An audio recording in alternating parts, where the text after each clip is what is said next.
مونچھیں کتنی بڑی رکھ سکتے ہیں؟ کیا داڑھی کے ساتھ بڑی مونچھ رکھ سکتے ہیں؟ اگر ہاں تو کتنی بڑی رکھ سکتے ہیں؟ ضمیر صاحب انڈیا سے۔ نبی صلی اللہ علیہ وسلم کی صحیح احادیث ہیں، احف الشوارب و اعف اللحا، داڑیاں بڑھاؤ مونچھیں گھٹاؤ۔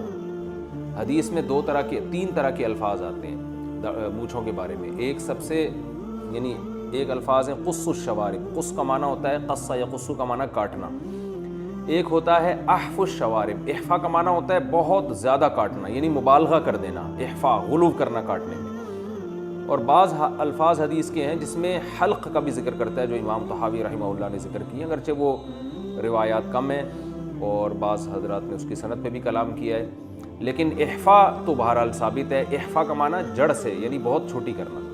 تو مونچھوں کے بارے میں اصل سنت بہرحال یہی ہے کہ قینچی سے کاٹ کے بالکل چھوٹی کر دیں۔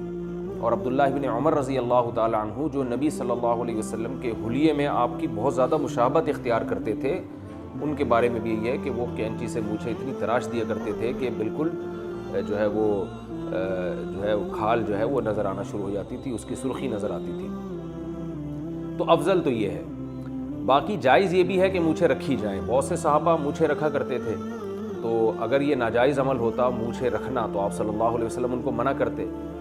تو آخری حد جو بیان کی گئی ہے مونچھوں کی وہ یہ ہے کہ ہونٹ کا جو بالائی کنارہ ہے، ہونٹ کا جو اوپر کا کنارہ ہے، وہ بہرحال کھلا رہنا چاہیے، سائیڈوں سے آپ جتنی چاہیں بڑھا دیں۔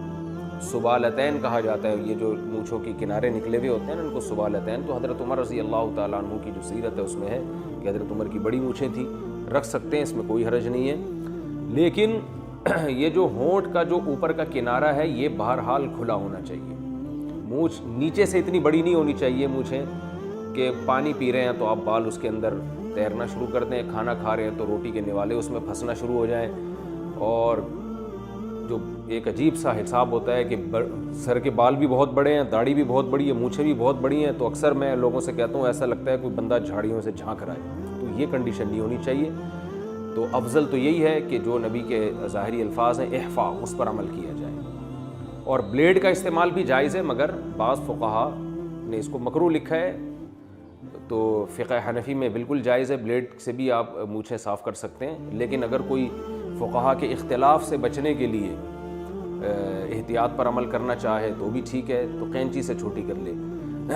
فقہا کے احتیاط کہ جو امام مالک رحمہ اللہ کے نزدیک بلیڈ استعمال کرنا مکروہ ہے، تو اگر کوئی احتیاط کی وجہ سے امام مالک کے قول پر عمل کرنے کے لیے بلیڈ کا استعمال نہ کرے تو بھی ٹھیک ہے، زیادہ تقوی کے زیادہ قریب ہے اگر اس کا یہ خیال ہے، لیکن بہرحال بلیڈ کا استعمال بھی جائز ہے۔ تو افضل یہ ہے کہ کینچی سے بالکل باریک کاٹ دی جائے، بالکل جیسے مونڈنے کے قریب ہو جائیں، یعنی ایسے کینچی سے چھوٹی کی جائے جیسے گویا کہ بلیڈ استعمال کیا ہے، اتنی چھوٹی کر دی جائے۔ اور رکھنا چاہیں تو رکھ بھی سکتے ہیں، لیکن ہونٹ کا بالائی کنارہ کھلا ہوا ہونا چاہیے۔ بڑھا کتنی سکتے ہیں؟ ہونٹ کا اوپر کا کنارہ اگر کھلا ہوا ہے، سائڈوں سے بڑھا رہے ہیں تو جتنی چاہے بڑھا دیں، اتنی بڑھا دینا کہ اسے ٹریکٹر کھینچنا شروع کر دیں اور عالمی مقابلوں میں حصے لینا شروع کر دیں، یہ بہرحال حرام ہے، ناجائز ہے، کیونکہ یہ تغییر خلق اللہ میں آ جاتا ہے۔ پھر دیکھا ہوگا آپ نے کہ وہ مونچھوں سے جناب بالٹیاں اٹھا رہے ہیں، تو یہ تغییر خلق اللہ ایک نوعیت کا، یہ اتنی نارمل اتنی کسی انسان کی ہوتی نہیں ہے۔ تو میں سمجھتا ہوں کہ یہ ایک مذاق ہے، اللہ کی تخلیق جو اللہ نے آپ کو چہرہ دیا ہے، حسن دیا ہے، اس کو بگاڑنے کے مترادف ہے یہ۔ تو بڑھا لیں، لیکن اتنی نہ ہو کہ وہ جو ہے وہ اس سے آپ کچھ چیزیں اٹھانا شروع کر دیں اور گینز بک آف ورلڈ میں نام لکھوانا شروع کر دیں، تو یہ پھر ٹھیک نہیں۔